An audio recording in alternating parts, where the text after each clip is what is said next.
जय श्री राधे दोस्तों, केपी की वाणी चैनल में आपका स्वागत है। रोजाना राशिफल से संबंधित सभी प्रकार की जानकारी पाने के लिए हमारे चैनल केपी की वाणी को जरूर सब्सक्राइब करें। दोस्तों, अगर आपको अपनी शादी के बारे में जानना है कि आपकी शादी कब होगी, तो जन्मदिन अनुसार शादी की जानकारी पाने के लिए आप हमें व्हाट्सएप कर सकते हैं। ऐसे जातक जिनकी आयु 28 वर्ष से अधिक है, वे अपनी कुंडली दिखाकर शादी की जानकारी पा सकते हैं। अगर आपकी कुंडली बनी हुई है तो आप केपी की वाणी को व्हाट्सएप कर संपर्क कर सकते हैं। वहीं जन्मदिन से जानकारी पाने के लिए आप अपना जन्मदिन व्हाट्सएप करें। हम आपको जन्मदिन के हिसाब से यह जानकारी देंगे कि आपकी शादी कब होगी। हालांकि यह जानकारी अनुमानित होगी। अगर आप लव मैरिज को लेकर भविष्यवाणी पाना चाहते हैं कि आपकी शादी लव मैरिज होगी या अरेंज, तो आप अपना और अपने पार्टनर का जन्मदिन हमें व्हाट्सएप करें। हम आपको मूलांक के हिसाब से यह जानकारी देंगे कि आपकी शादी माता पिता की सहमति से होगी या आपकी शादी अपने चाहने वाले से होगी। अगर रिप्लाई करने में देरी होती है तो आप निराश बिल्कुल ना हो, क्योंकि आपको जवाब जरूर दिया जाएगा। यह जानकारी आपको मूलांक के हिसाब से दी जाएगी, तो कुंडली के हिसाब से इसमें मामूली बदलाव हो सकता है। दोस्तों, आगे बढ़ने से पहले आपको बताना चाहूंगा कि अगर आपकी शादी तय नहीं हो रही है, शादी तय होने में परेशानियां आ रही है, अड़चने आ रही है, या शादी तय होने के बाद टूट जा रही है, तो आप केपी की वाणी से अपनी कुंडली दिखवा सकते हैं। हम आपको कुंडली देखकर यह जानकारी देंगे कि आपकी शादी कब होगी, कहाँ होगी, कैसे होगी, किससे होगी, किस दिशा में होगी, कितनी दूर पर होगा ससुराल, किस नाम से शादी होगी, किस राशि से करनी चाहिए, जीवन साथी का रंग रूप स्वरूप स्वभाव और कैरियर। अगर आप लव मैरिज करना चाहते हैं तो माता पिता की सहमति मिलेगी कि नहीं, साथ ही शादी में आ रहे दोष को दूर करने के भी उपाय बताए जाएंगे। यह सभी जानकारी आपको हिंदी में विस्तार पूर्वक लिखकर दी जाएगी। साथ ही आपको शीघ्र शादी के सरल उपाय भी बताए जाएंगे। ज्योतिषों की माने तो काल सर्प दोष लगने पर, मांगलिक प्रभाव होने पर, बुध शुक्र की युति बनने पर, गुरु शुक्र की युति बनने पर, या फिर पितृदोष लगने पर विवाह में बहुत देर होती है, तो ऐसे में अपनी कुंडली अवश्य दिखा ले और सही जानकारी प्राप्त कर ले। आप केपी की वाणी से कुंडली दिखाकर भी शादी की सही जानकारी पा सकते हैं। हम आपको मामूली फीस में सभी प्रकार की जानकारी देंगे शादी से संबंधित। तो इसके लिए आपने विशेष करना नहीं है, आपने 8521835670 इस नंबर पर आपने व्हाट्सएप या फोन कॉल करना है। नंबर एक बार और दोहरा देता हूं, 8521835670। अगर जल्दबाजी में नंबर निकल गया है तो आप वीडियो को स्क्रॉल कर नीचे आए और डिस्क्रिप्शन बॉक्स में आराम से नंबर नोट कर सकते हैं। ऐसे जातक जिन्हें हिंदी में सहज है तो उनके लिए मैं आपको हिंदी में नंबर बता देता हूं, 8521835670। तो आप इस नंबर पर हमें व्हाट्सएप कर सकते हैं अथवा फोन कॉल कर सकते हैं। आपको कुंडली से संबंधित जानकारी चंद्र कुंडली और लग्न कुंडली के आधार पर दी जाएगी और यह जानकारी पूरी तरह से सटीक रहती है, सत्य पर आधारित रहती है। ऐसे जातक जिनकी शादी तय हो चुकी है या शादी तय होने वाली है, अपनी कुंडली मिलान अवश्य करा ले। ज्योतिष शास्त्रों में नारी दोष, भकुर दोष और मांगलिक बलि होने पर शादी न करने की सलाह दी जाती है। इसके लिए अपनी कुंडली मिलान अवश्य करा ले। आप अपने नजदीक के प्रकांड पंडित अथवा ज्योतिष से संपर्क कर सकते हैं या फिर आप केपी की वाणी से संपर्क कर अपनी कुंडली मिलान करवा सकते हैं। वहीं अगर आप विवाहित हैं और वैवाहिक जीवन में किसी प्रकार की परेशानी आ रही है तो भी अपनी कुंडली मिलान अवश्य करा ले। इससे विवाह उपरांत वैवाहिक जीवन में आ रही सभी समस्याओं का पता चल जाएगा। साथ ही आपको दोष निवारण भी बताए जाएंगे, तो आप उन उपायों को कर अपने वैवाहिक जीवन में आ रही सभी प्रकार की समस्याओं का निदान कर सकते हैं, उससे निजात पा सकते हैं और छुटकारा पा सकते हैं। तो आप एक बार केपी की वाणी को सेवा का मौका अवश्य दें। तो यह जानकारी आपको प्राथमिक जानकारी दी गई है केपी की वाणी की सेवाओं के बारे में। संचार के सभी माध्यमों से आप केपी की वाणी से जुड़ सकते हैं और अपने बारे में जानकारी पा सकते हैं। ऐसे जातक जो कैरियर से संबंधित जानकारी पाना चाहते हैं, उनका केपी की वाणी के जरिए निःशुल्क में मार्ग प्रशस्त किया जाता है। तो आप कैरियर से संबंधित जानकारी के लिए अवश्य ही संपर्क करें। यह सेवा निःशुल्क है। आइए अब आज की वीडियो पर नजर डालते हैं। तो शादी का सीजन शुरू होने में महज 15 दिन हम लोग दूर हैं, यानी कि देव उठान एकादशी के दिन से शादी का सीजन शुरू हो जाएगा और 13 दिसंबर तक 1 महीने तक लगातार विवाह मुहूर्त है। इन दिनों में शादी होने वाली है। तो ऐसे जातक जो टकटकी लगाए बैठे हैं शादी को लेकर कि उनकी शादी इस साल हो पाएगी कि नहीं, इस सीजन में हो पाएगी कि नहीं, क्या 2021 में उनके हाथों में मेहंदी रचेगी या उनकी डोली उठेगी, उनकी बारात सजेगी। तो अगर आपके मन में भी इस प्रकार के प्रश्न हैं, सवाल हैं, तो आज मैं आपको नवंबर महीने में उन जातकों की शादी होने वाले के बारे में बताने जा रहा हूं जिनकी शादी के योग प्रबल है और 100% योग बन रहे हैं। वैसे कई ऐसे जातक हैं जिनकी आयु 35 वर्ष से अधिक हो चुकी है और उनकी शादी अभी भी नहीं हुई है और वे परेशान है कि उनकी शादी होगी अथवा नहीं होगी। तो कुंडली में यह जानकारी मिल जाती है कि आपके विवाह के योग हैं या आपने कुंवारा ही रहना है। तो यह जानकारी आपको कुंडली से मिल जाती है। तो पहले मैं आपको यह बता देता हूं कि कुंडली के हिसाब से विवाह के योग कब बनते हैं और किन के नहीं बनते हैं और किन के विवाह में देर होती है। तो सभी जानकारी पहले बताना है और उसके बाद आपको मैंने बताना है कि आपकी शादी के योग कैसे बन रहे हैं उन राशियों के, उन जातकों के जिनके नवंबर 21 के, नवंबर 20 के विवाह के योग प्रबल है। तो आइए जानते हैं। तो यदि सप्तमें शुभ स्थान पर नहीं है तो विवाह में देर होती है। यदि सप्तमें 6, 8 या 12वें स्थान पर अस्त होकर बैठा है तो शादी में बहुत देर होती है। यदि सप्तमें नीच राशि में है तो भी शादी में देर है।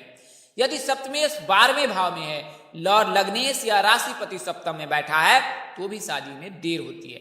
जब चंद्र शुक्र साथ हो, उनमें सप्तम में मंगल और शनि विराजमान हो तो भी शादी में देर होती है। जब शुक्र और मंगल दोनों सप्तम भाव में हो तो जातक की शादी नहीं होती है।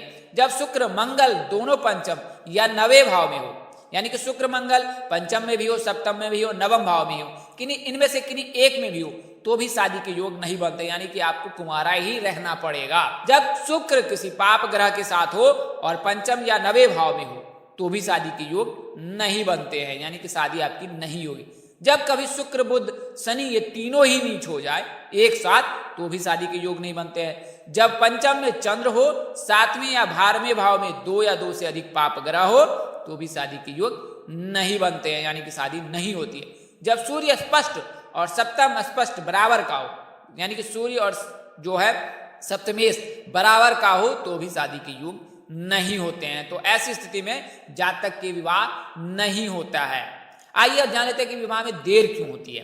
तो सप्तम में बुध व शुक्र दोनों के होने पर विवाह वादे चलते रहते हैं, विवाह आधी उम्र में होता है, यानी बुध शुक्र की युति लग जाए तो शादी बहुत देर से होती है। चौथा, या लग्न भाव मंगल से युक्त हो, सप्तम में शनि हो तो कन्या की रुचि शादी में नहीं रह जाती है, उनका मन अलगाव करने लगता है, यानी विरक्ति होने लगती है। सप्तम में शनि और गुरु शादी देर से करवाते हैं, यानी शनि और गुरु की युति बन जाए, गुरु शनि की युति बन जाए तो शादी बहुत देर से होती है। चंद्रमा से सप्तम में गुरु शादी देर से करवाता है। यही बात चंद्रमा की राशि कर्क से भी माना जाता है, नहीं किया अगर कर्क के राशि के साथ गुरु है तो शादी में देर होती है। सप्तम में त्रिक भाव का स्वामी हो, कोई शुभ ग्रह योग कारक नहीं हो तो पुरुष विवाह में देर होती है। जब सूर्य मंगल बुध लग्न या राशिपति को देखता है और गुरु 12वें भाव बैठा है तो आध्यात्मिकता के चलते विवाह में देर होती है, यानी कि गुरु अगर 12वें भाव में बैठा पड़ा है या गुरु की दृष्टि बन पड़ी है तो जातक आध्यात्मिकता के चलते शादी से विमुख हो जाता है और उसे विरक्ति कर लेता है।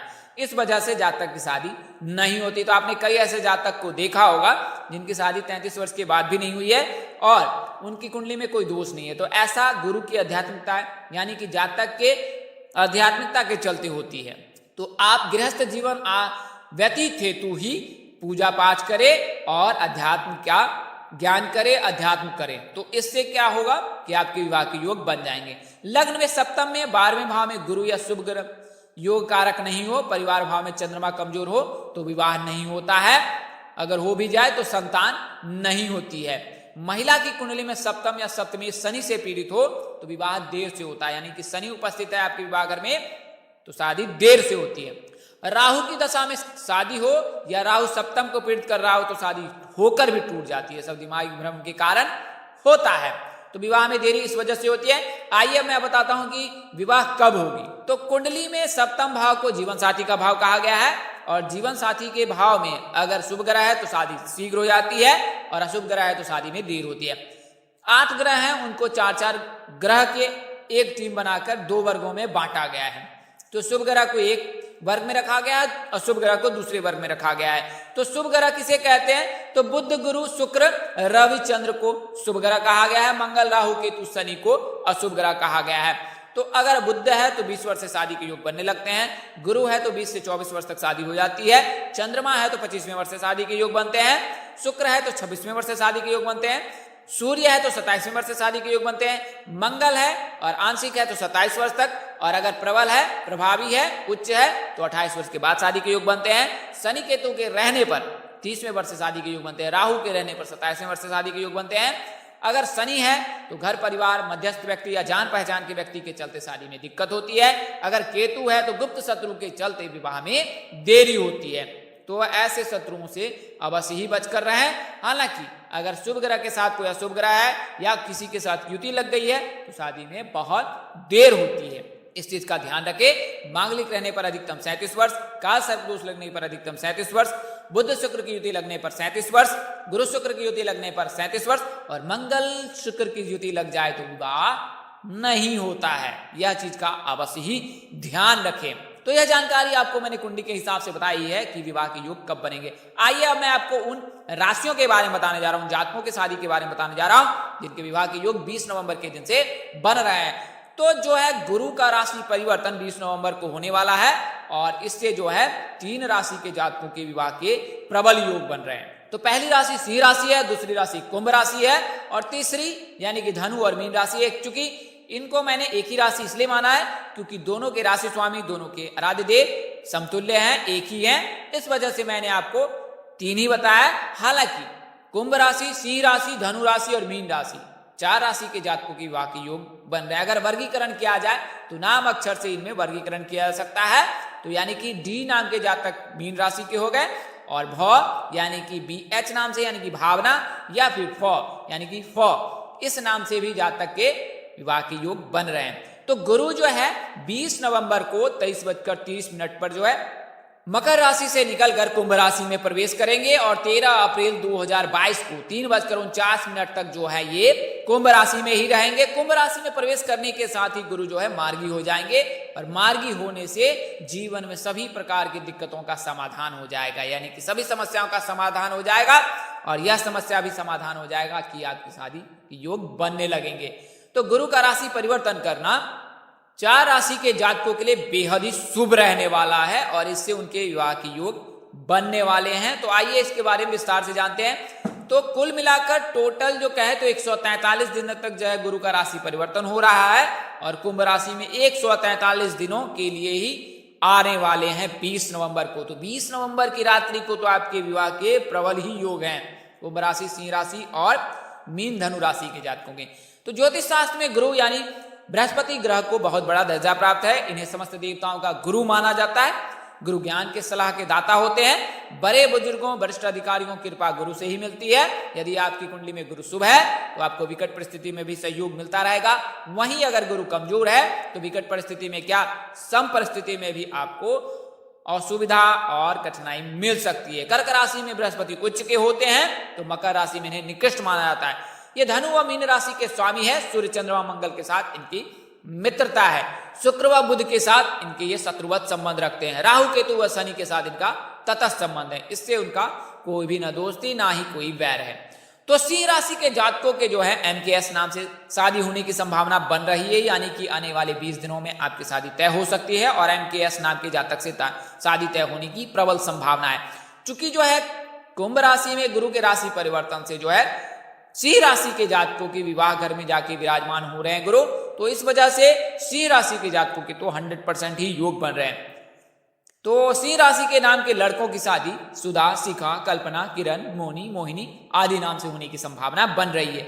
वहीं सिंह राशि की लड़कियों की शादी के योग संजीव, कार्तिक, महेंद्र, महेश, शेखर आदि नाम से होने की संभावना बन रही है।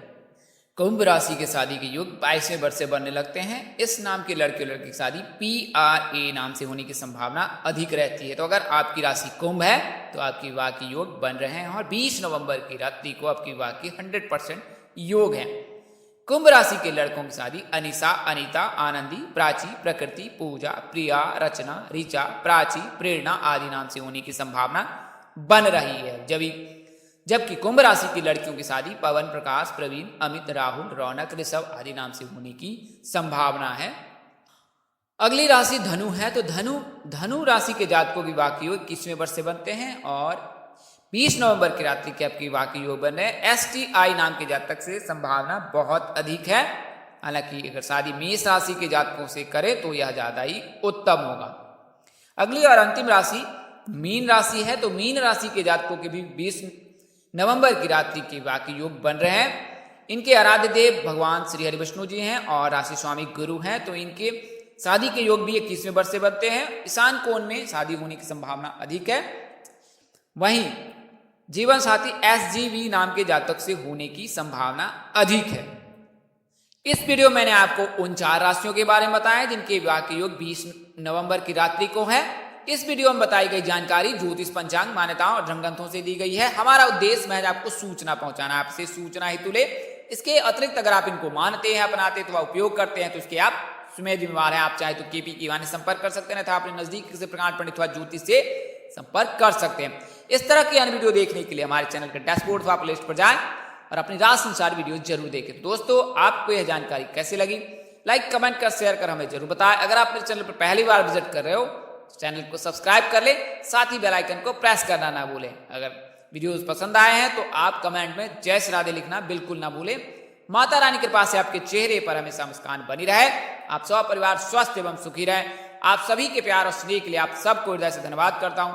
आप लोग इसी तरह हमारे साथ जुड़े रहे, इन्हीं शुभकामनाओं के साथ आपसे विदा लेता हूं कि जल्द एक नए वीडियो और एक नई जानकारी लेकर आपके समक्ष हाजिर होऊंगा। तब तक के लिए नमस्कार, जय माता दी, जय श्री कृष्णा, जय वाहिगुरु।